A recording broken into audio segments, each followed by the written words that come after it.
Word. Welcome back to this installment of the P2 podcast, where we attempt to wrap up the AI conversation. It's been an interesting one. We've got a lot of really good feedback on it, and we hope to kind of surmise our points, our pieces of advice, and hopefully continue to just broach really good conversation with the listeners on the topic, because that's the fun part about all this. So welcome back, and thank you for being here. Yeah, we can just jump right into this, I guess, since we've already kind of laid some groundwork in the previous two episodes. But yeah, just high level, I think we've already talked about a lot of like the ethical, moral implications of AI. We've talked about some of like the technological underpinnings of what it is, how it works, why it works the way that it does, expectations, limitations around those things. But yeah, I think today we probably want to just summarize and wrap it all up with more like practical application and take homes. So I think that's what we're going to go ahead and try and do. This is still going to be mostly catered towards like, fitness professionals and people who are interested in fitness, whether you're doing that for yourself, your clients, whatever. So all of these conversations are going to be framed and colored with that lens. But I do think that the premises that we're going to be talking about are more universal. So all of that being said, we'll just go ahead and jump in. So Chris, I'm going to put this first one to you. Let's talk about some creative ways that fitness coaches can use these types of tools to enhance their services and just kind of like stand out, because obviously there are a lot of competitors, very strong competition with what we do. So any way that we can get an advantage, I think it is going to be beneficial. So in what ways do these tools allow us to create that separation? Yeah. I think that in the last two episodes, we've done a really good job of framing the major uptick, the major advantage that these tools have is the ability to look at a vast amount of data and then give you answers based on that. And sometimes that convolution or overwhelming source of data can lead to impracticality in what it suggests, which is why it's important to have a good, sound understanding of how to prompt these things, how to provide them with the right course or the right data. That being said, as a fitness coach, or in any profession, but definitely like in this space, as a fitness coach, learning how to take the data that you have, especially with your clients, right? Your clients or any users that you might be working with at a distance. When you're in a space working one-on-one with someone, as a human, you're going to remember what happened yesterday, what happened last week. You might even remember what happened, 3 months ago. But beyond that, it's going to get grainy, right? You're not going to be able to readily recall, this is what's going on here, this is what's going on there. Simplify it. We have a gym sheet, right, that everyone fills out that lets us know all of the machines they have access to. You can memorize that, or you can consistently reference it. You don't have to memorize it with this, right? Like if you are generating, with these trained tools that you're creating, programs for your clients, and then going back and refining them, you don't have to worry about, well, is it requiring machinery or, tools that my clients don't have? I can say, hey, they have access to this. Please build a program using the things I've trained you on to do this. Now you're not getting that annoying message back of, hey, I don't have access to this. Hey, I don't, right? And that's a very, very small, trivial, illustration of this, but expand it to clients with injury history, expand it to clients who have hormonal issues and stuff like that, right? Sometimes there are passerby conversations that you have, whether it be an introductory call or it be, in a life event, that are very, very pertinent in that moment, and then just kind of get cast away as things are better, right? We don't think about it. Well, what happens when there's another flare-up, so to speak? This thing will remember that, right? It can pull that kind of data in, and if you can find a way to responsibly lean on those tools and their capabilities, now you get to be a coach. You get to do the thing you're really good at. You're not wasting your time trying to go back and pull this stuff together. You can really lean into that. If you're doing that, and we know that most coaches are not doing that, and most people in the space are not doing that, all of a sudden, you become, you get to add a level of detail and a level of understanding and comprehensive coaching that no one else can do, right? If people are not leaning into these tools, you're like, no, every time I give you an update, that update is based on the last 5 years, not the last 3 months that I can remember. Most coaches aren't doing that. So now your clients get a much fuller service from you, and you don't miss things, right? You can be a better coach because you have this research assistant that's readily giving you all this information that you can look at, again, with a comprehensive overlook, and to give, again, your best just suggestions on moving forward. Again, just being a coach. Yeah, no, I think that this question actually probably should have been something that we touched on at the end, almost as like a summary of the other thing. There are other points, topics, questions that we wanted to discuss, and I think that all of those kind of lead into what this one was alluding to. But yeah, just in general, right? So like if we're talking about a tool that essentially automates monotony and allows you to take one step above that base level, right? So I like to think of automation as anything that creates space between you and repetition, or you in a task that does not necessarily need intelligence to be done, right? So artificial intelligence, I think, it's obviously a catchphrase, but really what it's alluding to is it's like, hey, can I teach this thing to do the shit that does not require creativity and thought beyond just repetition, right? And that's really what AI has always been used for up until now, where we're actually starting to see some like really creative shit happening. Like, people have gotten AI to do shit that is not what I would consider to be like repetition.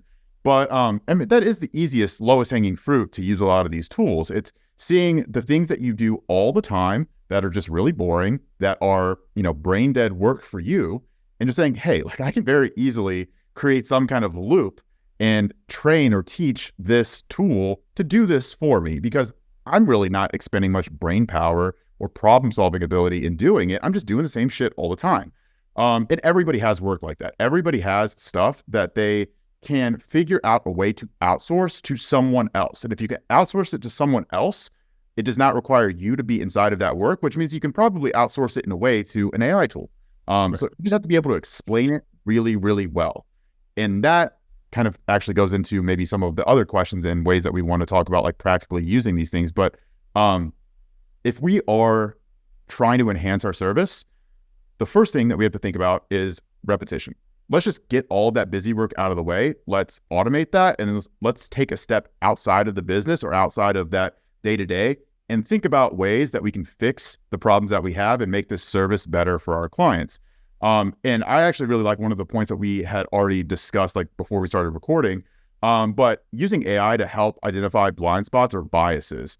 And one thing that people don't really think about whenever they're using these tools is ways that you can frame the interaction. Because again, if you're using this as a chat bot, you almost want to think of it as a person on the other side. It's obviously not a person on the other side. You don't want to create too much of that human angle, make it a little bit creepy, but that's how you want to have these interactions go, because that's how you actually provide context to something like ChatGPT. And the more that you can give it its role and provide it with that role and provide it with additional framing before it gives you a response, the more accurate and precise that response is going to be to whatever you need in that moment. So if there is something in your business that you're actually wanting to fix, wanting to change, literally just go and ask. Be like, hey, this is the problem that I'm dealing with inside of my company. I can't figure out a solution for it. This is all the context associated with my business. This is all the context associated with my company. This is what I want you to do in this role.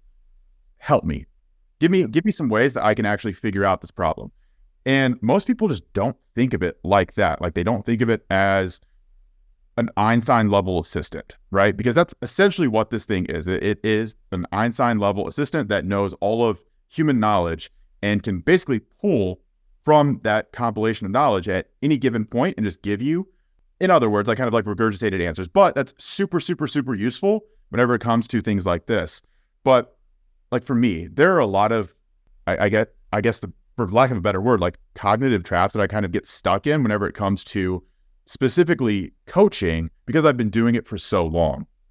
And it does become so repetitive because I see the same things all the time that I find myself kind of just going through the motions pretty frequently, right? And I don't really think before I do because it's just muscle memory at this point. Like the way that I coach, the way that I write programs, the way that I even like send emails or like send voice responses or whatever, it's kind of just muscle memory because I've been doing it for so long. But that also allows you to fall into these like grooves that end up diverting you from the path that you need to be on. Because if your biases or your approach to training, to coaching is, let's say 1% off, right? Like your mindset is just a little bit off. It's not perfectly accurate. Over time, you get settled into that 1% off groove, and that takes you way off course, right? And we've seen this with a lot of people where like they have a really sound understanding, but they've just really built this fortress around their ignorant take, and they refuse to let anyone in, and they just continue to double down and double down and double down. And eventually you build an identity or personality or a persona around that, literally around being wrong. And you at that point can't backtrack anymore, right? Right. So I do think before allowing yourself to get to that point, it's useful to have someone who can interrogate you on your own deficiencies and on like the ways that you're potentially misreading a situation or falling short. So in that situation, what I would say is, just tell this tool, go to ChatGPT and be like, hey, I want you to point out ways that I am approaching this wrong. I want you to poke holes in my logic, poke holes in my argument, make me reinforce better stances and better positions, right? And you can literally just be like, hey, play devil's advocate for me. And that will actually allow you to improve your stance, improve your arguments, improve your position, and be a better coach for all of your clients. And that seems like kind of abstract, but I do think that, especially with what we do now being so heavily based in social media, all it takes is like one person to throw up one semi-controversial post before you realize that there are a lot of people that are not willing to play devil's advocate. They'll just come at you. So before you start like really throwing your opinions or knowledge base out there, it might be useful to have an unbiased tool be able to try to come at you, poke holes there, and make you think a little bit deeper about where you're coming from. Yeah, I mean, that was probably my favorite point in the conversation that we had prior to pressing record here was we always talk about how coaches need coaches, right? Because we have our own, we acknowledge the bias, we acknowledge our own blind spots, the favoritism that we play with concepts, whether it be movement choice or approach, decisions. And the idea of engaging in purposeful discourse with these tools is something I've never done before. And I pride myself on having conversations. So for listeners, I think this is a really good place to kind of benchmark in what Bryce is saying is it's a tool that you should not just lean into when you need it. Because when you need it and you try to use it, there's a good chance you're not going to use it at its highest capability because you are inexperienced in using it. So even just taking it a step back, right, standing a bit taller than this conversation and generally having conversations with these things, setting up time to have a 15-minute exchange with this thing about anything, right? Like earlier I wrote, I'm like, you know what? I'm going to hop into one of these tools, maybe all of them, and tell them that they're Michael Jordan stans and I'm a LeBron James stan, and we're going to argue about who's the best. Just because like it now takes me away from work, and it's a fun conversation to have, and it's one that I've had billions of times. And you and I have always prided ourselves on saying, hey, like if we're going to have discourse about something, you should be able to take the opposing side's argument and win. That's how you win, quote unquote, or that's how you properly articulate and fortify your own convictions, beliefs, whatever. And so doing that, like what better preparation than something that knows absolutely everything, every statistic, every outcome of every situation, and say, I'm going to argue against this thing. And maybe it causes you to rethink something, but other case scenario, you refortify your own because you learn how to defend it better against something that literally knows everything. But you also understand the patterns now. You understand how to use these tools. You understand, okay, wait, I can engage with it this way and get this back. And if I can prompt it and engineer a conversation, not just a prompt, but an entire conversation around something, I can better equip myself and this tool with exactly what I need to get from it. And as a coach, that's huge, right? If you can really prompt this thing in conversation to automate, like you said, the repetition and make it that assistant that allows you to say, you know what? I have 10 client updates today, and I have to do emails, and I have to review all their videos, and I have to build a new program for that person or a new program for this person, do this update. And it's like, well, if I can offboard 80% of that to something that thinks like I told it to, that thinks like I do because I've had that many conversations with it and I've trained it to do so, and I also know how it needs to receive information from me to do what I want it to do. Well, now I'm not drained sending videos. I'm not drained in the interactive part, the actual coaching, the thing that people pay me to do. They pay me to show up as me with enthusiasm and knowledge and suggestions on what they need to be doing. And if I'm fucking exhausted because I spent 70% of that time doing the mundane work of typing, the things I know already, like I literally know what I'm doing. If I could just brain spit it onto the screen, I would, but I can't. And it takes me time and man hours, and now I'm exhausted. And now the video is, hey, thank you very much, as opposed to like showing up as like your jubilant, happy, coaching self. You are doing your clients a disservice. So you're not showing up for what they're paying you for, because they're not paying you for the shit on the back end. They think they are, right? But they don't care. They want to feel good in your interaction. That's what coaching and mentorship and all this stuff is. It is the human component. So if you can remove the parts that make you less human by giving it to something less human, you definitely put yourself in a better position to succeed and provide a much better service and heal and cover up those blind spots that you might otherwise have just from pure fatigue. Yeah, no, that's actually a really good point. It's interesting because you're in that last like little paragraph that you talked about, you made the distinction between like paying for human versus paying for unhuman tasks or activity, right? But the reality is that like, there's a lot of things that are built into a service that are invisible, that are just the expectation, right? A lot of the interaction is really what is seen and felt. You don't, as a client, you're not really feeling the data transfer. You're not really feeling like numbers, right? So there has to be some kind of, and for lack of a better word, like, human expression that is happening. And that's really where a lot of that value is being assumed. But like exactly what you said, I think that there are a lot of ways that we can utilize these tools to make us better on the back end, like the invisible data, the shit that really does make up the majority of where our expertise is going, but is not interpreted by clients as the bulk of the value that they're paying for. Because again, it's the expectation. And if you're a client, you don't really know how to tell between someone who is at the top 1% of their field versus someone who's at the top 25% of their field, because you're not an expert in that field. So it all just kind of looks the same to you, which is why it becomes increasingly more challenging the higher up you go in whatever domain you're in to explain to people who are not in that field what makes you different and why you are that top 1% versus just a top 25% person, right? You actually have to almost have like domain specific knowledge to be able to even understand those arguments or understand those explanations to begin with. So really, there has to be something else. And like, I know exactly what you said. Like, I think that we've both fallen into these places before where we have so much of like the monotonous back end work, and that is taking up so much of our time that it becomes harder and harder for us to like show up for our clients in like the human way.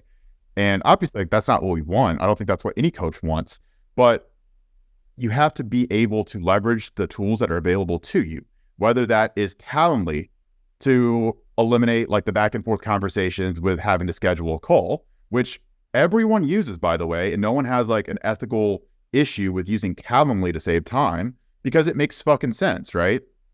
Same thing with like ClickUp, right? We use ClickUp as a project management tool And that saves us so much time. It makes all of our lives so much easier. We use email automations. We use all kinds of shit. We use automations everywhere, right? So this is the thing. There are already automations with every single fucking thing that we use to make our clients' lives, make our lives easier. But whenever it comes to certain AI tools to continue to make your life easier, there does seem to be, and I'll even admit this for myself, there does seem to be like this ethical boundary where it's like, man, am I okay with doing this? Should I not do it? And I was even showing Yi the other day whenever he was over at my house. I was showing him what I showed you with Claude whenever it comes to like program design. And he was like, holy shit, this is actually really, really good. Like, I mean, if you throw the right prompt in there, it will give you something that is scarily good. Like, for anyone listening, like I created a program with one of these tools, and I'm not going to tell anyone the fucking prompt. I'm not going to tell you what I use because I don't want to put myself out of work, but it was good enough to the point where I sent it to our group chat with all of our coaches, and no one could tell that it was AI generated. It was that good. Actually, like the guess was that it was another, like some other coaching company had like biting off of us. Yeah, I've like pawned our shit, our style, which is hilarious actually. But no, it was good. It was really good. And whenever I was showing Tyler the other day, whenever he was here, he was like, why have I not experimented with these things before? And I was like, see, that's the thing, right? There's an assumption that if you're not tech savvy, you are basically excluded from using these tools, when in reality, it's the exact opposite, right? So previously, if you did not know how to program, you're basically like, you can't try and go look at like programming languages and understand what's going on. It does not work like that, right? So if you want to go and create a website, you either have to go to some no code tool, or you have to go to like Shopify, which already like provides you all of the plugins to do it, or WordPress or whatever. But if you don't know how to write code, you're not going to just go in there and all of a sudden start playing around with like, Python and just throw up something that's functional. But with AI tools, they're human language, right? Like you don't have to know anything beyond just speaking in your native tongue, because it's English, but also there are other languages now too that you can utilize these in. That's all you need to know to be able to get started on these things. And if you don't know where to start, you can literally just go in there and be like, I don't know where to start with this. Can you give me some ideas on how to like get introduced to you as a tool? And I hate to say you, because I don't want people to like overly anthropomorphize something like ChatGPT, but that is the best way of using it. It's thinking of it as a little human in a box that's just writing you little messages and passing it through a slit, right? Like that's the best way of thinking of it. But I was showing Yi all this stuff, and he was like, dude, like I'm just gonna go home and play with this stuff for like the next 5 hours. I was like, that's literally the best way to learn what you're doing, is just to be super curious, right? Just be very curious. Just subscribe to what is it, like ChatGPT Plus? I think that's what it's called. Whatever their subscription service is, like subscribe to Midjourney. Like just go play around with this shit, and you will waste 6+ hours guaranteed, because it is so fun. Like it's so fun in like a childishly curious way, right? And that for me was like the moment where I think I really started to buy into this technology and this toolkit, where I was like, okay, like even beyond the productivity side of this, it's like, this is just something that's really fun to use. It's really interesting. And I think if more people gave themselves the opportunity to just like experiment and play around and ask stupid fucking questions with these tools, they would become so much more comfortable with using them for actual productive work. And then it wouldn't feel like there's such a gap between like, oh, I don't know how to use it, so I'm just not going to use it, Yeah. And I think that's another point we kind of made. I don't think the majority of the apprehension with these tools comes from, a fear of them so much as it is something to learn, right? It's something that I think people, so is it Under Armour? A company's in trouble right now. It's either Under Armour, Nike, or Adidas. because they used the likeness of one of their athletes in a commercial that they completely generated with AI. It was Under Armour. They used Anthony Joshua. Yes. Okay. So, which is an interesting thing, right? Because you have Hollywood up in arms. Like if they can now say, hey, Matthew McConaughey, I don't need you anymore, right? I'm just going to use every movie you've ever shot with Paramount to now generate new films and with new dialogue, so on and so forth. Matthew McConaughey can go, oh, well, fuck off. This, oh my God, my life's over. And it's funny because in my head, and I think this is the framing, right, is there are things you can control and things you cannot control. And we've already talked about and reiterated in the the 2 installments we've had prior to this. This is coming. It is coming. And your best case scenario is you adapting. Your worst case scenario is standing stern in the sand because it's not concrete. You will get pushed over. Like you're not going to be stable. It will just mow you over and leave you behind. But I guess I was like, shit, if I was an actor, I would just put an AI clause in there and say, yeah, you can use this. I get perpetuity. I get royalties on all this stuff. And now, instead of being limited by only like filming 1 movie a year, I can film 10. I can be Kevin Hart in real life. I can literally just say, that's what Grimes did. Yeah, it makes sense. It's like it's coming. People are going to use it. You've mentioned it before with like art and stuff like that. It's like people are going to opt to go this direction. So the best you can do is make sure that you put yourself in a playable position for once it's here, right? So if you're an actor, if you're a musician, it's like, sweet, yeah, use my likeness. And also I'll be collecting on all AI generated media because I'll put it in the closet. You can definitely do this. And it's okay. You don't have to worry about being sued later on or anything like that. I'm still going to be an artist. It's my own thing. And then it also encourages you as an artist, as an actor, as a musician, whatever, to be better than the thing while also using the thing. So I think that, again, still comes back and kind of encompasses everything that we're saying here. Also, I think you might have even trivialized it a bit. When we prompted Claude, right, that's the tool that we use to do this, we didn't just prompt it, right? Like we gave Claude extensive data, our data. We almost like trained it in 30 seconds on exactly what we wanted. So even if you guys were to see the prompt, if you guys don't have our data, if you don't have our expertise, you can't replicate what we do. You can replicate the speed, but now it's like, it's not just how fast McDonald's can get you a burger. It's how fast they can get you a good burger, right? And so we're still bringing an excellent product forth, but faster than the next guy.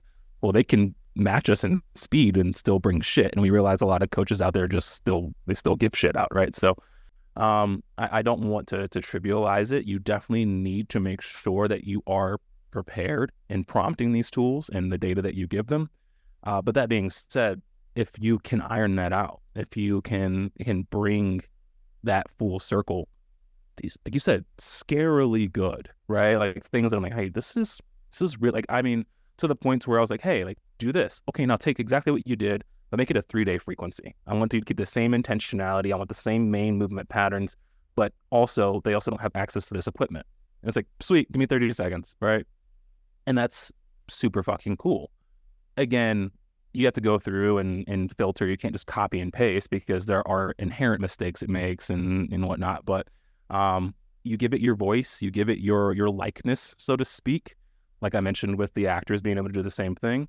And you can recreate this stuff in mass very, very well with good quality. And I think that, again, just comes back full circle on like, you need to have these conversations with these tools. You need to be using them, sharpening your engineering skills, so to speak, with these tools so that when it comes time to use it, you don't have that inertia of like, fuck, like, where do I start, right?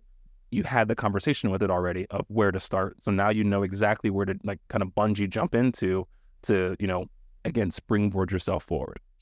Yeah. And one interesting thing that I have actually been doing lately is I've worked with clients through a lot of injuries, and I've experienced a lot of my own injuries.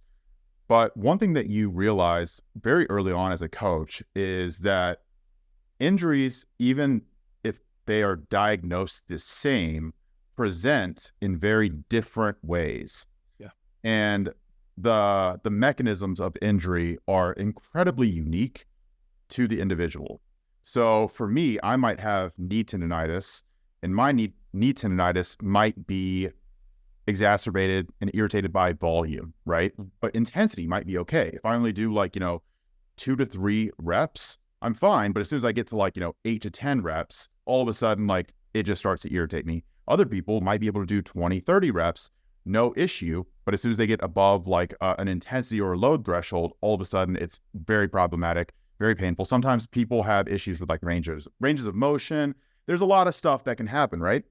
But one thing I've been utilizing these tools a lot for lately is whenever someone will start talking about experiencing discomfort or pain or whatever, then I will take the feedback they've given me, or I'll have them type out an email and be like, I want you to type out everything that you can think of about this injury.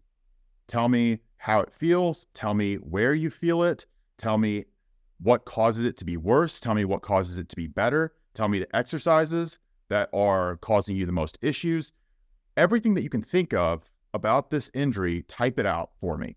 And then what I'll do is I'll take that and I'll copy and paste it into like ChatGPT and be like, hey, this is my situation. I'm a personal trainer. This is my client. She's dealing with XYZ injury. I hate whenever I keep doing that shit, man. And I'm like, I want you to give me like a probability based on what you're seeing here, what like the mechanisms of injury are, what the, subjective experiences that are being felt are as well. I want you to basically just tell me, all right, this is what I would guess is the root cause of this injury. And these are like the probabilities or the percentages that I'm assigning to it, right? So it might be, knee tendonitis, 50%, meniscal tear, 25%, ACL tear, 10%, just whatever bullshit, right? Like it just goes down the list.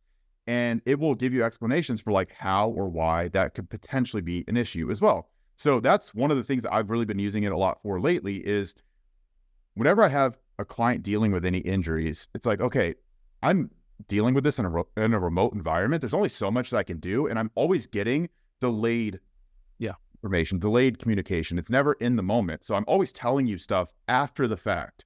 So there's just always that latency there.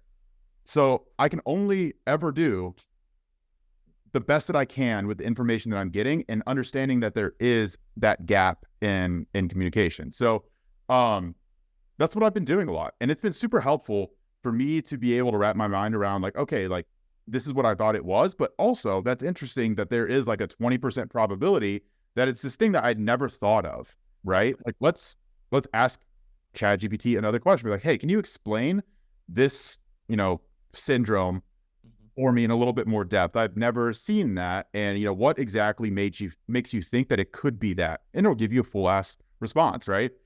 Those are the things that I think most people could implement into their life no matter what they're doing, right? Like that is like just the like mode of thinking that most people do intuitively and like subconsciously. But if you make it explicit like that with a tool like ChatGPT, all of a sudden it allows you to kind of just open up your brain a bit more to like the way that you're solving problems, especially for someone who's like a service professional like we are. Going back to what we were just talking about, like just blocks and biases and just ways that you could potentially be misled by your own thinking. Like that is another one, right? Like I get so lost in my own sauce sometimes where I'm like, I've been doing this for so long. This is obviously the issue. Like this is the way that I'm going to work around it. But sometimes I'm blinded by the shit that literally is right in front of me. And I never would have thought. It just wasn't intuitive, right? It just wasn't the first thing that came to my mind. So my mind just blocked it out. But just using ChatGPT like an interrogation tool, I think is so fucking helpful. Just for giving you different framings for ways of thinking about like either novel problems or problems that you've experienced and encountered a lot, but you've developed muscle memory around. Yeah. I mean, I think it brings up a really good, I think earlier we talked about how it can cover like your blind spots, right? It can make sure that you're not biasing your approach or your thought process too much in one direction, which is nice when you think about it in a one-way street, right? Oh, sweet. Like I can offer a more comprehensive outlook on things. Yeah. You've actually kind of said, okay, what happens on the back end, like the inversion of it? Can you learn from this? Can you go and say, okay, sweet, I have this bias. How do I undo this bias, especially where it might be problematic? And asking you, hey, you know what? I would have normally said this was probably something meniscus related, but you mentioned something different.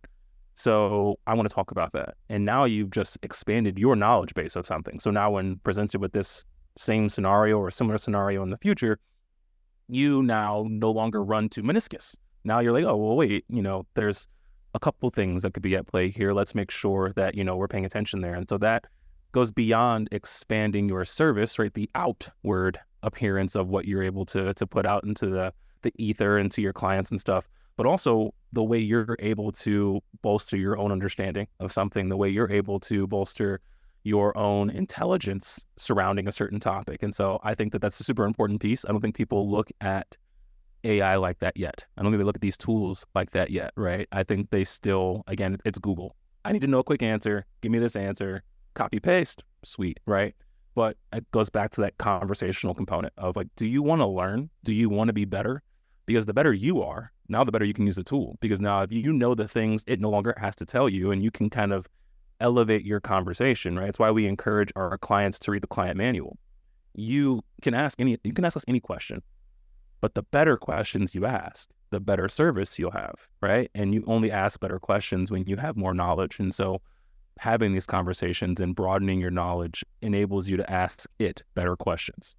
Yeah, for sure. And no, I honestly think that there are going to be a lot of times in the near future whenever people are communicating and talking to these AIs and not even know it. Like there are going to be like customer service reps that you're interacting with through an app or through email or even on the phone. And that is just going to be AI. Yep. But that's the thing, right? And I do think that's where most people should start to get comfortable with where these technologies are going, is start conversing as if it literally is a conversation with people. Like, be curious, be as curious as you can be. But like what you said, it's not Google, right? So where I found the most utility in using something like ChatGPT or Claude is whenever the answer isn't explicit. It's not 1 + 1 = 2, right? Because honestly, you can find most of those answers on Wikipedia through Google. Right. And often it is better to go straight to Google, or I use Perplexity now, which is another service, which is, I think, better. But often it's better to go to Google or Wikipedia to get something that is literally a fact-based question, right? Yeah. But if you're asking something that has a tint of abstractness, I think it's often a better use of your time rather than you sitting around and just pondering and thinking and waiting around for just a light bulb to go off. It's like, okay, cool. Like, why don't I just ask a question to ChatGPT and just see what it has to say? And like that for me has just really saved me a lot of time with doing, I like, knowledge work is fruitful, and it is fun to do at times if you have the time to just sit around and think. But other times, like if you're writing an article, if you're creating content, if you're trying to think of like the best way to do something in the middle of your workday, like you don't want to just sit around for the next 10 minutes and just close your eyes and start thinking and just wait for something to hit you, right? You want to get some ideas thrown at you, and you want to be like, okay, cool, I like this one. That's more so what I'm thinking. Let's go with that. And having an assistant like AI be able to just throw you ideas and be like, what do you think of these? This is kind of what I just came up with. Super helpful, incredibly helpful. But again, just like making certain abstract relations that we could come to if we sat around thinking hard enough, or if we started Googling hard enough, but that's not really what we want to be spending our time on. Often we want to get it. We want to look at something. We want to figure out exactly the way that we're thinking about that and go with it, and then move on to the next thing. And if you say 10%, 20% of your time, and buy that time back to be productive, I do think it's worth it. But moving forward, let's see if there are any other good questions, Chris?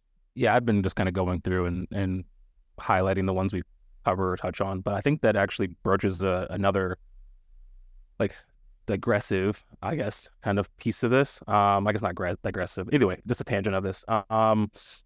You We're talking about using these tools and the partition that has to exist, and this might be, and I'm not going to say might. It will probably be a moving target. Like this line between what can these tools be really trusted to do, right? And where does the human component have to come in to be like, hey, like you need supervision. You're getting a little out of hand here, whether it's in program creation or diagnostic aspects, and even like thought patterns and creation of content or educational material.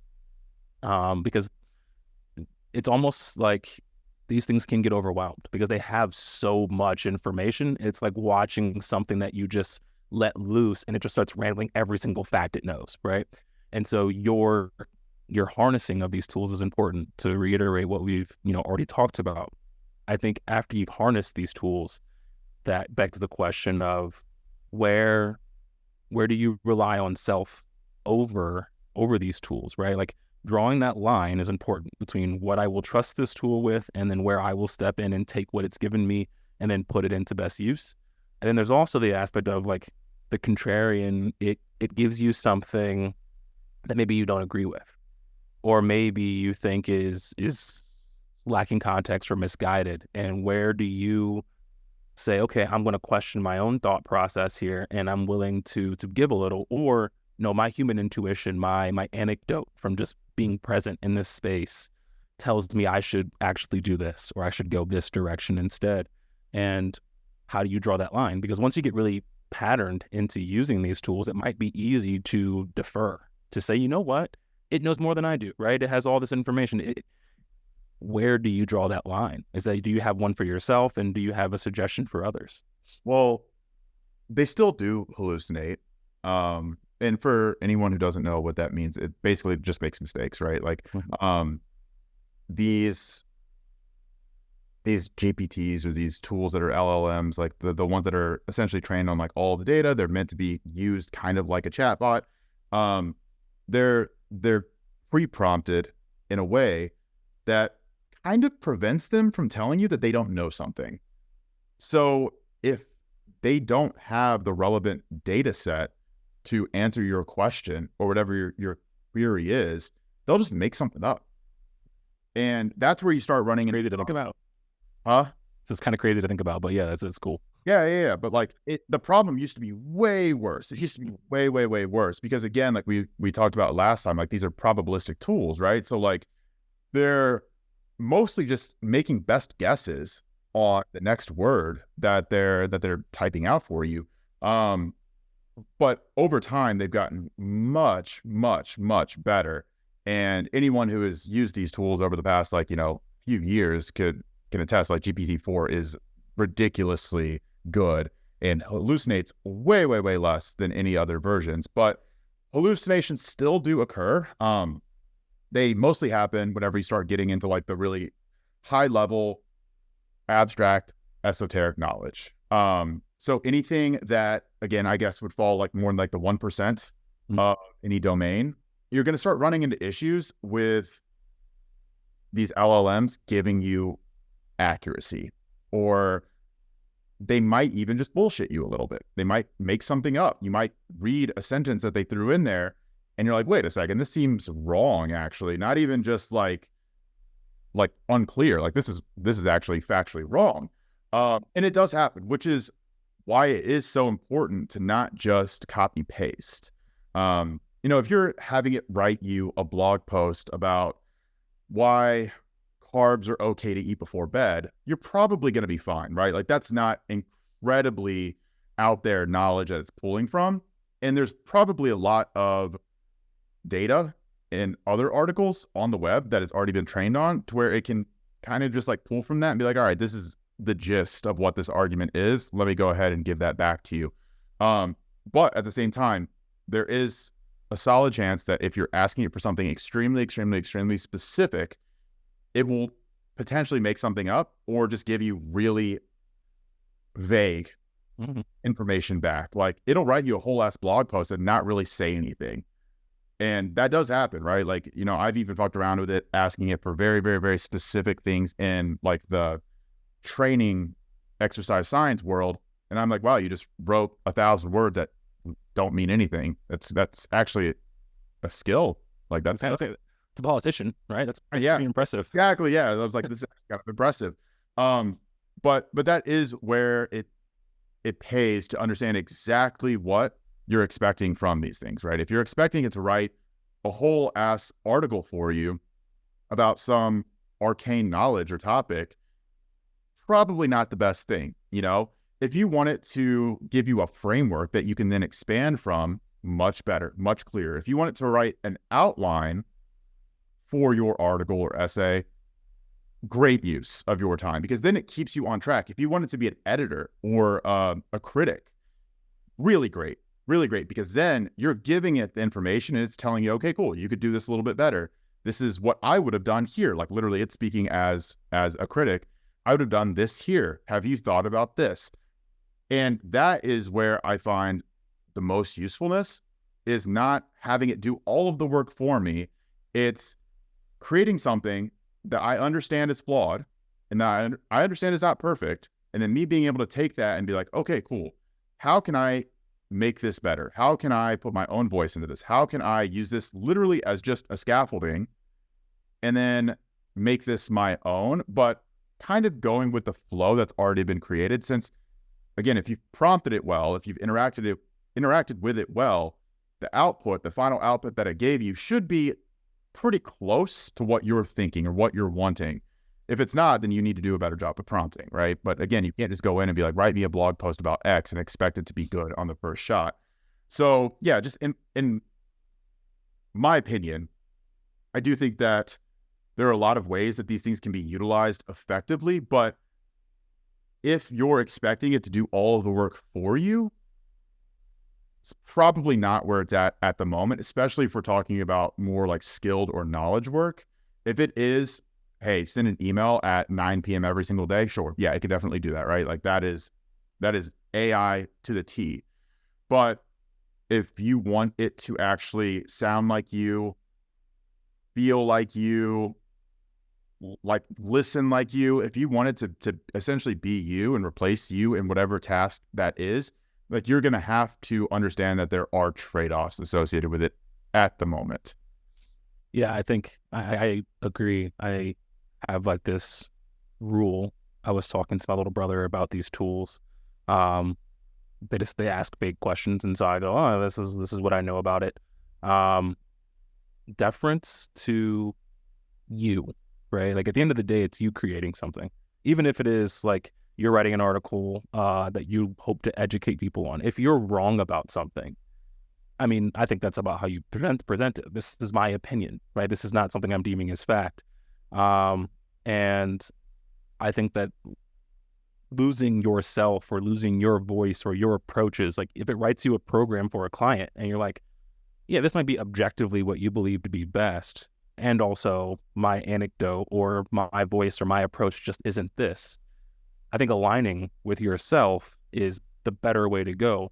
Taking into context what it suggests, though, as an opportunity for you to learn or expand on your own knowledge and maybe your own approach is the way it should be used. And so if someone's asking, like, well, where do I draw the line between when I listen to it and listen to myself? I'm like, you should just always listen to yourself. If you disagree with it, or if you fundamentally don't like what it's giving you, you listen to yourself. It's the conversation, it's the dialogue, so to speak, that you have with it that should open up opportunities for you to broaden what you believe, to expand on your own anecdote, which I think is interesting when you think about, okay, well, how can you create, like we've created this perfect coach and they have this perfect business that has properly integrated these tools, and they have this really cool society, this really cool community with their clients, and they're still the face, right? And I'm curious about what this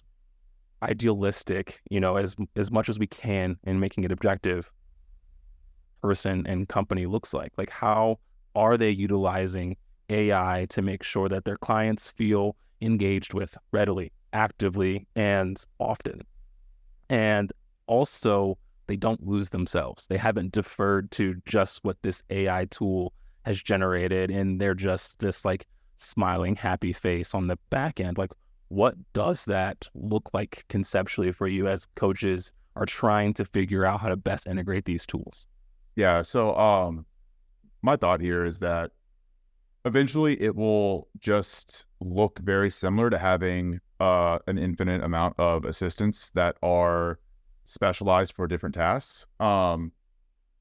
Because it is going to end up more specialized, right? And I think we had previously talked about it, where there's a process called fine tuning where you can essentially make these things better and more specialized at specific projects, tasks, domains, fields, whatever.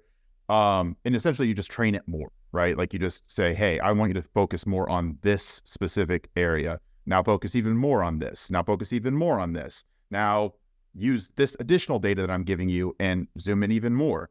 So you can do that, but let's say, we want to do that for something like, I don't know, writing a program in the way that we do it, right? We want that as our coaching AI to be program creation AI with all of, the P2 flair to it. That is honestly extremely easy to do. It's extremely easy to do. The only thing is you need the relevant data for it to pull into as its additional training.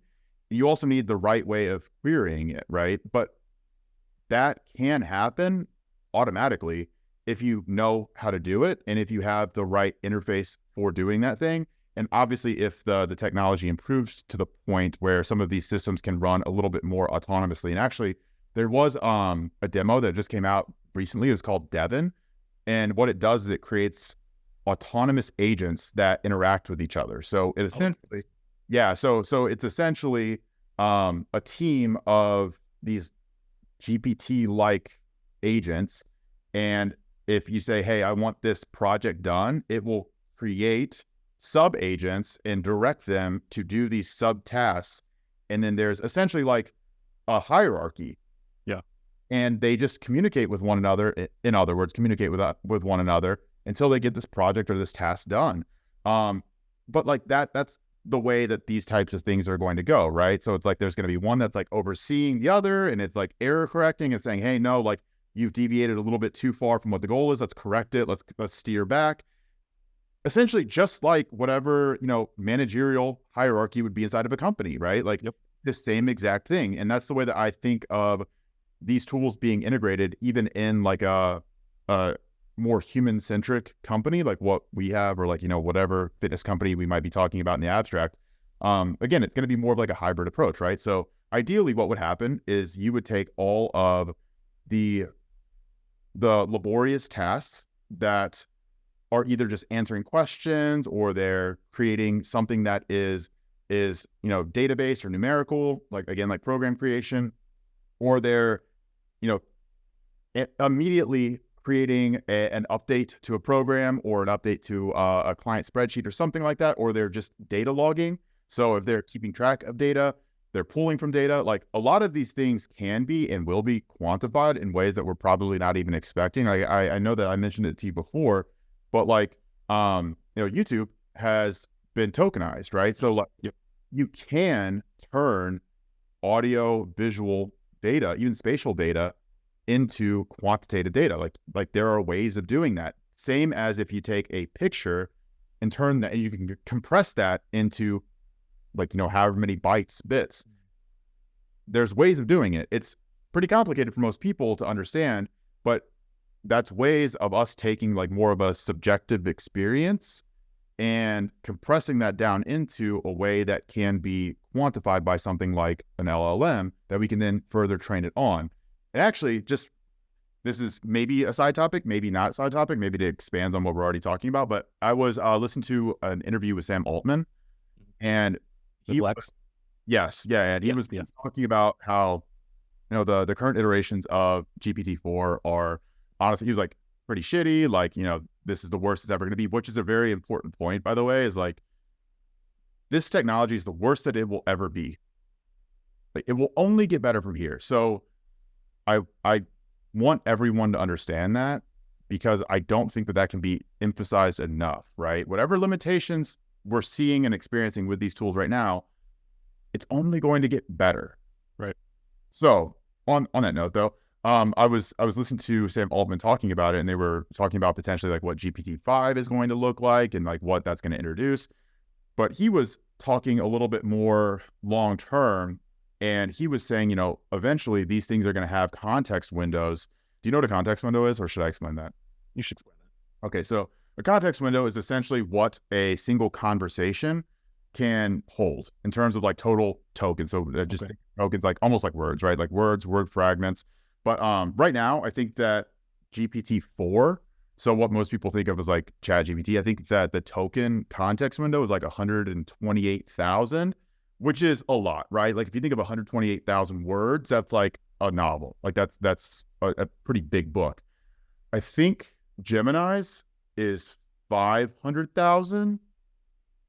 Claude's might be 500,000, but I heard of someone that has a million context window, I think, which is insane, right? But Sam Altman mentioned something about a trillion token context window. And if you think about that, right, like that is almost like real time streaming your experience into this conversation with an AI that never really has to end, right? So if you sent me the Humane Pen, so for anyone who doesn't know what this Humane Pen is, essentially it's like a wearable AI. It like has a little sensor on it, but essentially it takes inventory of your surroundings. It's able to take all of that data and process it, right? So if you had something like that, like a wearable AI that was consistently streaming into something like a context window in GPT-10, whatever, right? Then what that's doing is that is creating a world model inside of this individual chat for you, essentially, right? So then if you go in and you ask it a question, it will be able to answer that question from your perspective, because you've been feeding your life experience into this context window. And a lot of people probably will think that's super fucking creepy, and it is a little bit creepy, but it's also pretty cool, right? Like it's pretty fucking cool if I were to sit here and say, oh yeah, like if I were to ask this chatbot, what happened to me on the afternoon of, you know, February 22nd, 2003, it would be able to pull that up. Be like, oh yeah, like let's talk about this conversation that you had with your dad. Right. Like, then it's not as creepy, right? Then it's not quite as creepy. And also think about this. If we were to do shit like that, if you had a parent or loved one who passed, you would have enough data on them to be able to create an AI that was basically trained as them. Yeah. It'd be able to have more conversations. It would have their voice, right? If it was recording, if it was like a Humane Pen and it was recording, it would have their visual likeness. So it might be able to even create a holographic model of that person that you could continue to interact with, maybe even in like fucking Vision Pro goggles, right? It's dystopian, but it's also pretty fucking cool, right? Like if you're someone who was like lost a loved one, you would give anything for the ability to have that back and have like another conversation with that person. Right. That's where these tools are potentially going, right? They're only going to get better. But I literally just, as I was talking, I was like, wow, like these are things that are kind of going to be possible. And I hadn't really thought of that before I was just talking about it, but it's pretty fucking cool. Like that's pretty dope. Yeah. I mean, I think it starts to beg the question, which we won't dive into because this would be a much deeper digression. GI, right? Like actual like genuine intelligence, and like how do you differentiate?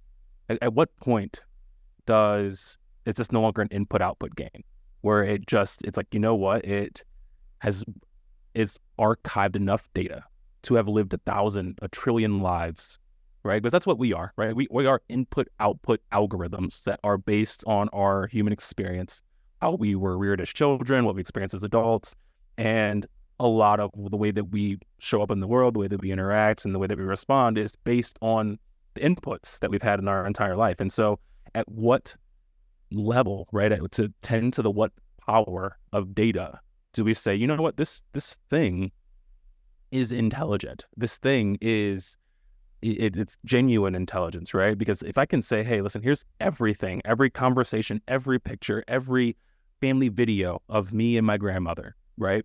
And I want you to do your best to, incarnate this, individual and have a conversation, it could probably get really, really close. And then where do we start to split the hairs and say, okay, well, it's not genuinely intelligent yet, right? It's still input. Like it's input based on millions of data points, right? And so at what point do we go, we just quantify that as it's intelligent, right? And you mentioned the earlier piece, which I think is kind of tandem to this, which my own digression, I always have said hierarchical, and it's hierarchical. Yeah, hierarchical. Yeah, and which I think I say hierarchical a lot. Yeah, which I think everyone says it wrong. And so I just wanted to Google that, and it's hierarchical, which is interesting. But either way, I had thought about the idea right before you said it. Again, I referenced this in the past, installment in iRobot, where Will Smith goes, "Oh, you have robots building robots." Like that's just stupid. But like that picture of a coach, right? And it's them and their arms are crossed, and it's not a team of other coaches behind them. It's a team of just fucking brains and energy and whatever, right? Because that's who you're working with.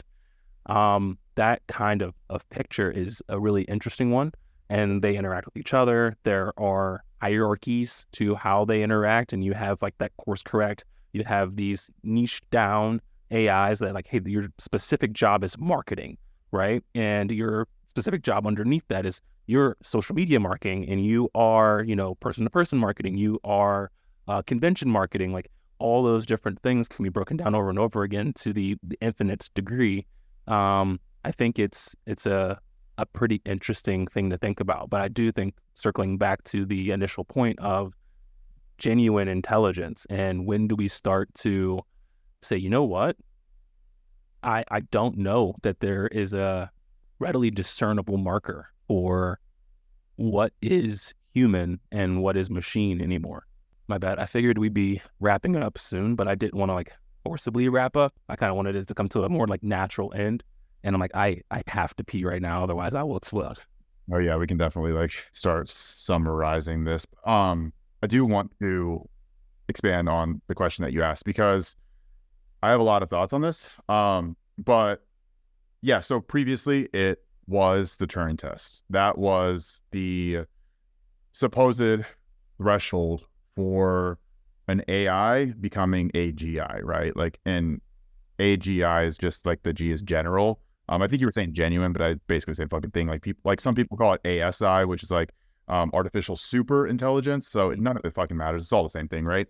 But essentially, what people define AGI as, it's not just human capable, it's better than humans at every task that a human could do, right? So I think AI people just assume, all right, like this is like starting to replace a few people. It's still substandard in other ways. If you ask it to write a novel, like you're probably going to know that it's AI generated. It's just really not, it's not cutting it in certain aspects, especially if you only prompt it once, right? Right. If you're someone who is like a really good at working with these tools, maybe you'll be able to pass for good enough. But it used to be the Turing test. We've passed the Turing test now. And now those definitions are starting to change. My perspective on this is, because we don't know what consciousness is, we don't know what actually provides that spark that makes us different from the rock outside. And because of that, I think that there's always going to be hesitation for people to label an AGI conscious. I think there's always going to be that block. But the reality is, outside of ourselves, we don't know that anybody is conscious, right? Like all we have to go off of is that other person telling us that they are experiencing the subjective, like by consciousness, right? That's right. All we have to go, and we believe them. But why would we not also believe an AI if it's telling us the same thing, right? If it's giving us all of the same outputs that we would expect from a normal human, and it's also telling us that it is conscious, Mm-hmm. why would we just not grant that reality, right? I think right now it's good at tricking people, and right now it's definitely not at the level of AGI. But OpenAI's goal is building AGI. Like they want to build this artificial general intelligence. And the thing is once, like what you said, once we have that level, not only is it better than every human at every task, it's also better than every AI developer at being an AI developer, at programming and creating an AI. So it can essentially improve itself. So it's called recursive self-improvement. And that's what a lot of people are scared of. A lot of people are scared that if you create this AGI that is more powerful than humans, then it's going to essentially run away. Vicky. Is it Vicky or is it Well, no, Vicky's from the series, the iRobot series. Oh, okay. Yeah.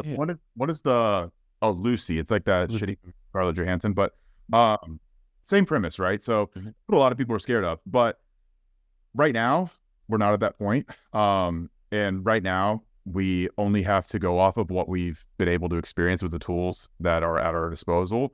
And yeah, you know, once we do get to this point where it's better than humans at most tasks, not even every task, right? Not even potentially the task of improving itself, right? We're still going to be in an incredibly precarious situation, because if an AI that is essentially free, right? Like we don't have to pay an AI for its labor. All we have to do is pay for the energy that it costs to run the compute. Then what's the incentive to hire people? Right. Right. If we have these AI models that are linked up to these, you know, Figure robots or these, you know, Tesla robots that are then acting in the physical world, what is the purpose behind hiring physical workers? Right. Mm-hmm. And that's a question. That's a question that needs to be answered. And I do think that this is a technology that is fundamentally different than every other one, right? Like in the Industrial Revolution, you had, you know, steam-powered engines, you had the rise of you know, factories and automation and all of these things, assembly lines, but there were still humans in that loop, right? Right. We're getting to a point where with AI and robotics where we don't even need humans in the loop anymore. That's a more difficult position to be in. And we're going to really have to start to figure out exactly like what that looks like. But in terms of like how we're supposed to know when we get to that point, I think that's the interesting thing, is that we're probably not going to know until we know, right? But my litmus test here is if it's convincing, then it's good enough. Yeah. Right. Like I don't have to ask myself the question of like, what is consciousness, to view these tools basically as a brain, right? Yeah. The brain might be disconnected and disparate and made of silicone rather than, you know, carbon, but I don't really think that fundamentally changes the outputs, right? If we're measuring something by the outputs, I don't really think that it has to be a semantic question. It can be, okay, cool. Like qualitatively, does this feel human? If it feels human, it's close enough, right? But I do think that that's where we can have these things that are, you know, embodying people, right? In virtual reality. If the virtual reality gets so good that it's indistinguishable from real reality, that, you know, that's like a matrixy type of situation.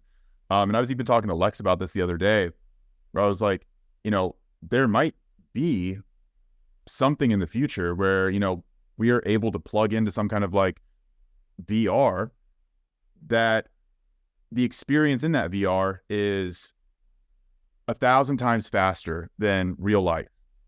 And because of that, we're able to experience 1,000 hours and 1 real hour, right? Or maybe it's 1 million times faster, right? So we're experiencing 1,000,000 lifetimes while plugged into this VR. That basically means we're immortal. Like that's immortality, right? But if you think about how fast the speed of light is versus how fast neurotransmitters in our brain communicate signals, there's orders of magnitude differences, right? So that essentially means our brains are not as efficient as they could be if they were operating at the speed of silicon, right? Electrons going back and forth.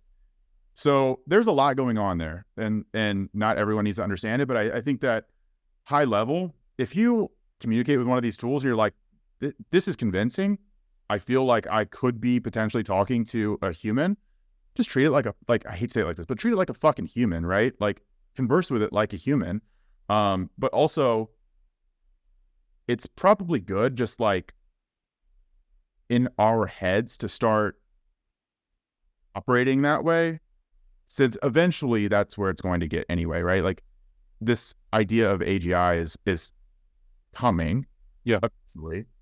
So I feel like the closer we can all kind of like normalize that, the better, and the easier that we're going to be able to I guess confront that problem whenever it actually materializes.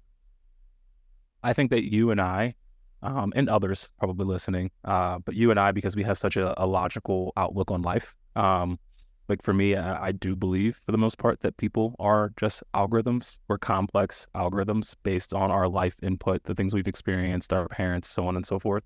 So that to me in human relation and human connection has always been interesting, because it's like if I know enough about your life, I can predict how you'll respond to what I say.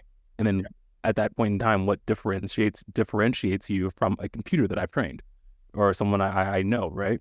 Or something that I know.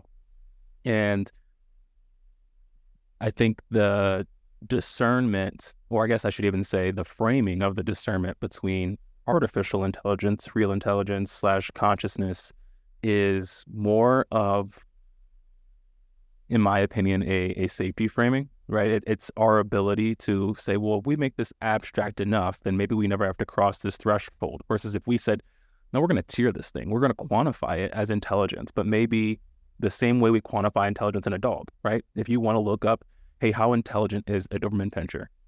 There are articles that will say, hey, its relative intelligence is that of like a 2 to 3 year old child. It will like relate it to a human being. We don't do that with with machines. And I think it's because that's a scary conversation, because now you have to tier it up. Go ahead. Sorry. We have been now. So like, I haven't seen that yet.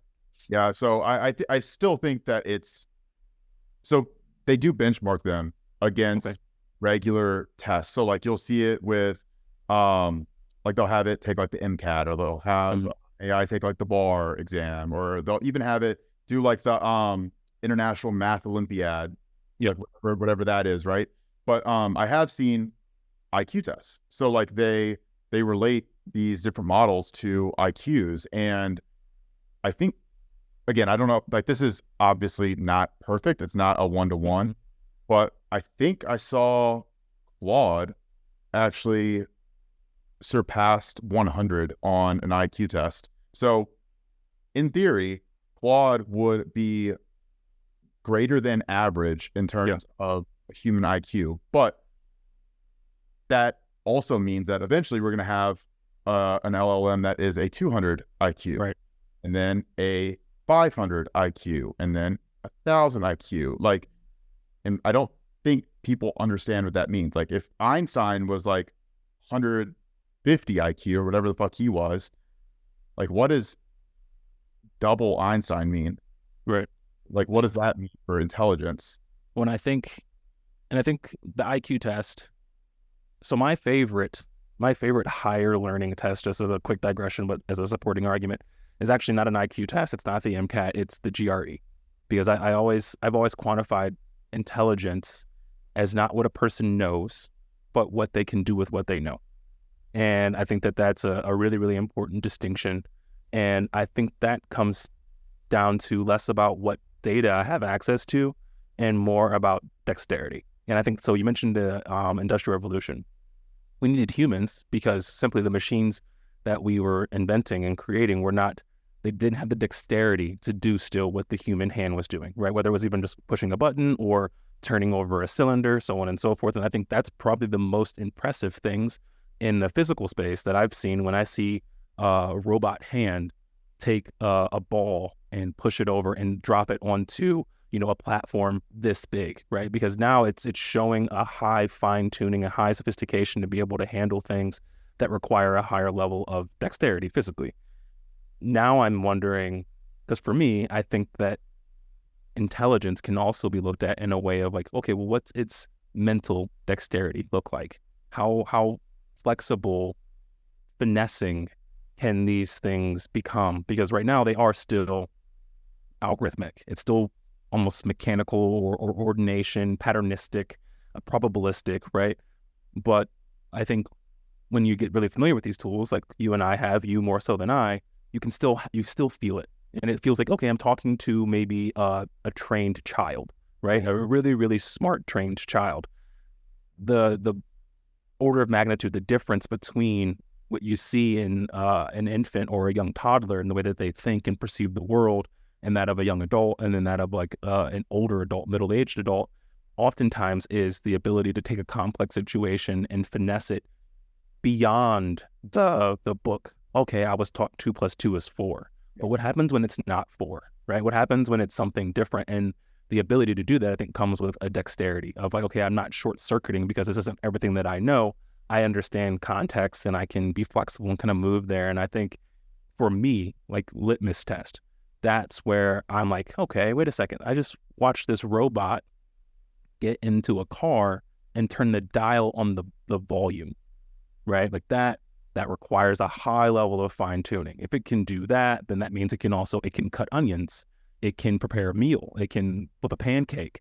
Like those are all things that require very, very high level sophistication. And so if it can start to do those chopping of onions, flipping of pancakes mentally with the way it perceives things, because you can't quantify that, right? You could give it the physical, hey, if you flip it with approximately this much force, this angle, this, that. But even then, like those things, like you've seen people try to set up trajectories and they have to fine tune it. And there's a level of anecdote and human feel that comes into just, okay, maybe the calculations weren't 100% correct. I can't just like put it in a calculator and close my eyes. When you get to that level of self fine tuning where these machines can do that themselves, I'm like, okay, well, now it's the next level of brainhood, next level of intelligence hood, where it's like you are a full-fledged, like working really smart adult. Beyond your IQ, you are pretty similar to human intelligence, and not just what you know, but the way that you can interact. I think what you're alluding at and what I would probably say is the big gap right now is planning. Like humans plan, and humans have foresight beyond just the immediate situation. So right now, these AIs, they can predict really well because that's what they're made to do. They're made to predict, but there's also extremely predictable, which can be their downfall in certain aspects, right? Like even you, like if you get really familiar with these tools, there is a sense of knowing what to expect. And there are like telltale signs that you're still reading the output of an AI, right? And we talked about it last time, like if you're creating a blog post, like there's a lot of like colons that are used, like there's a high level of structure and organization that is not, it's not inherent to a human brain because like what we talked about before, we're messy. Actually, that's where I think this is extremely interesting, is that if you inject certain degrees of randomness into these models, it actually makes it more human-like, because humans are not as predictable as these AIs are. Wow, Jesus Christ. And because that high level of predictableness is actually the sign, it's the giveaway that you're communicating with something that is not human. If you inject some kind of randomness, or I mean, they call it like entropy, right? If you inject some kind of non-normal word or phrase or action, something out of the ordinary, that does seem more human-like to us. And so you did mention something like flipping a pancake or chopping onions or turning a dial. Those can be mechanized. Those can be coded. Those can be hard coded because they don't require planning. They don't require feedback. They don't require modification, right? So you've seen those robots that they take to halftime shows that just shoot free throws, right? Yeah. And they make them every time.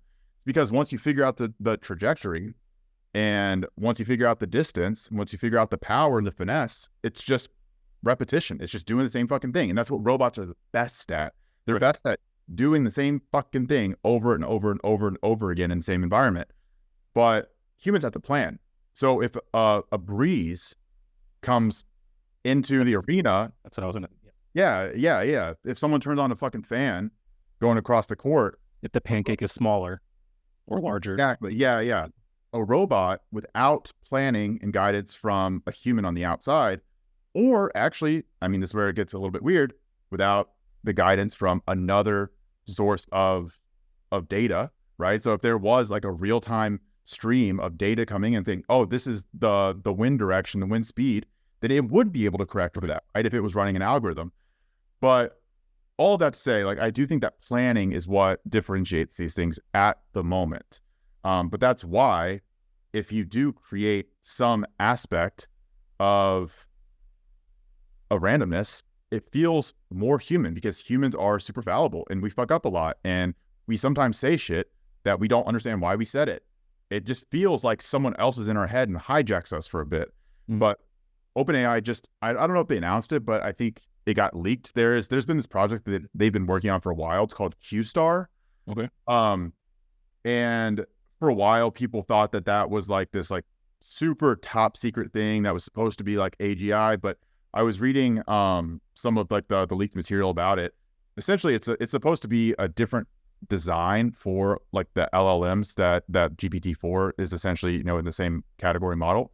But what it does and what it's different, in my understanding, is I'm not a fucking expert either, but it creates distance between the planning and like the thoughts versus the word output or the output in general, right? Yeah. So essentially, because you have this space, this distance between understanding and the thought and the planning versus the actual implementation and action, you create basically two agents, one that is like the manager and one that is the worker. And that creates feedback as well. So there is almost a latency and a time to like think about what's going on and observe what's happening from the manager to the worker and give corrections as you go. So that apparently has been like this crazy breakthrough for them to make it better, make the whole process better, the outputs better, and get closer to like this human-like output, because that's really what we do. Like, we have a thought bubble in our head, and that thought bubble is analyzing all of our actions. And sometimes we don't know why we're doing shit, right? Like, we do a lot of stuff subconsciously, but if we really take the time to let a thought bubble pop into our head, we're like, why the fuck are we doing this? You know what I mean? Like why did I just walk upstairs? Like, you know what it's like shit like that. But I do think that creates more of a unique human feel to the way that these things are operating. If you do somewhat disconnect and create space between thought and understanding, and then like that action, there is the potential, and I can understand how it would make everything just slightly better and slightly more human. Yeah. No, I mean, I think that the way you articulated that actually presents an aspirational goal, I think, from me to all of humanity, right? Like the idea that like we do things thoughtlessly. Sometimes we operate on our base level programming, right? Where we just respond, we just do. But if we had that latency between the thought bubble and action, that we would probably become better versions of ourselves, just like this AI, these tools could become better versions of themselves. You mentioned the idea of like a feedback tool, and it's like, oh, well, there's a feedback tool that is weighing the batter in the pan or measuring for wind before the action takes place, right? And there are some instances where, like, if you are an actual basketball player, that would probably not be ideal unless you could speed it up, right? Steph Curry gets from hip to shooting form in half a second. So if he had to account for wind every single time he took a shot, that'd be problematic. And also, if you could speed it up to half a second, he'd be better, right? So it's the idea of being able to understand the efficiency aspect of it, and also the importance of feedback and a slight latency between action. Understanding, okay, listen, you need to process what's coming in before just behaving, saying, doing, or not doing. Which is all just like, obviously, just really fucking interesting. And I know that we've digressed a lot from the main topic, but as you guys can see, AI is... Well, yeah, just like one more thing, just because you brought it up, but I don't know if you've ever seen the research that they went into, what was it? It was MRIs. I think it was MRI scans, or maybe it was, I don't remember. It was some kind of brain scan, but it was real-time brain scans. And what they were doing was they were essentially watching people's brains and watching different regions of the brains while they were asking questions, or while they were telling them to like think about something, right? Or they were giving them just enough information to create that thought in their head, right? Yep. Sometimes it was like a specific thought. Sometimes, if I'm remembering correctly, it was like an action, like I'm going to take this action. I'm going to flip this switch, right? But what these researchers found was that they were able to see the generation and whatever manifestation, whatever you want to call it, of the thought before the action, but like significantly before. Yeah. It wasn't just like 1,000th of a second. Like in some cases, it was like, a second before the action actually took place. So there was any like motor recruitment. The thought actually popped into their head. And these people were able to see it. So in a way, they were reading their mind, and they were knowing what this person was going to do before they actually did it. That's cool as fuck. It's cool, right? It's super cool. But that also kind of goes back to what I was talking about a second ago, where the way that our brains work, the way that our body works is super inefficient. I mean, evolutionarily, like it makes sense because it's really the only way that we were able to evolve to get to the point where that we're at now. But if you think about it, like the way that our brain processes and sends signals, like it releases a bunch of neurotransmitters into these little junctions, and these neurotransmitters have to swim across the other side and connect to the receptors. And that's how signals are propagated, right? And that's how neurons work. That's how our nerves work as well. So these little jolts of electricity travel throughout our entire body all the time, but those are propagated and basically separated by these little releases of whatever it is, acetylcholine or norepinephrine or dopamine or whatever these different neurochemicals are. But that is an extremely inefficient way of propagating these signals, right? And if you understand how action potentials work, it essentially creates electricity jolts across like the membrane of a cell, and that releases a bunch of calcium inside the cell, which essentially pushes that potential further along. It's just a whole big fucking thing. And that I'm talking more so about like a muscular contraction right now, but like It's the whole thing. And that's super inefficient compared to just like sending electrons across a gradient, which is what a electricity jolt is, right? That's what AI is. That's what anything that gets sent across a computer chip is doing. It's just electrons, and it's across semiconductors, which are much more conductive than even our nerves are. And even like what are the fat tissues that are lining the nerves called, Chris? Do you remember?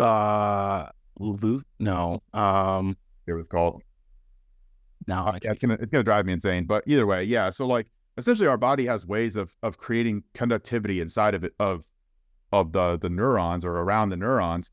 But that's not anywhere close to a semiconductor or a superconductor, which is what we can artificially create, right? To create essentially no friction between the transmission of these electrons and these impulses.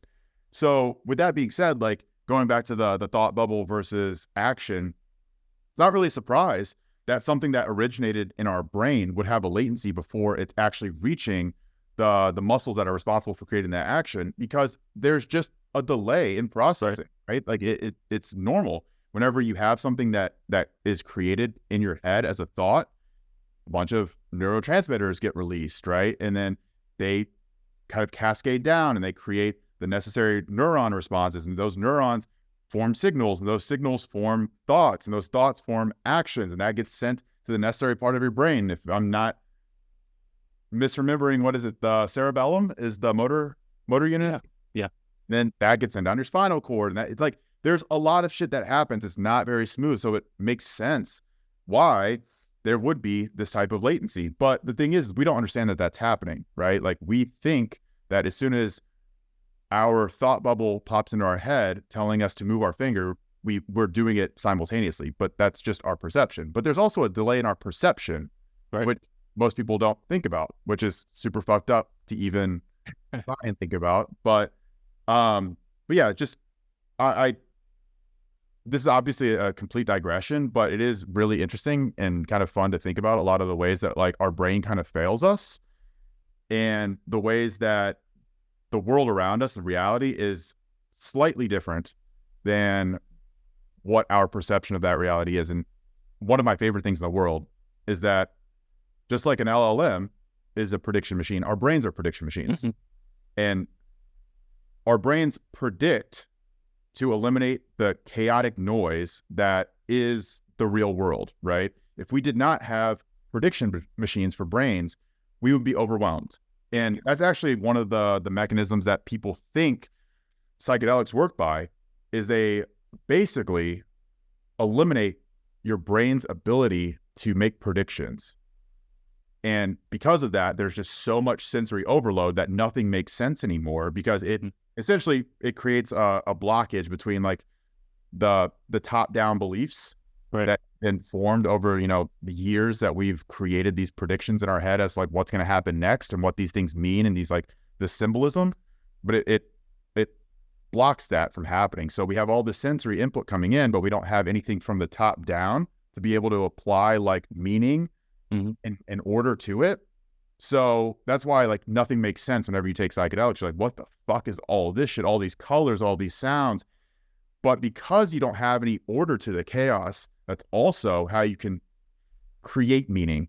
And that's how people, I hate to like burst people's bubble, but like that's how you can have these transcendental experiences on psychedelics, is because you're not getting any order from the higher levels of your brain to control what is coming in. So you're basically left free to make associations without the brain's restrictions on what prediction is going to be coming next from that thing, which sometimes that's what people need, right? Sometimes people's top-down beliefs are super restrictive.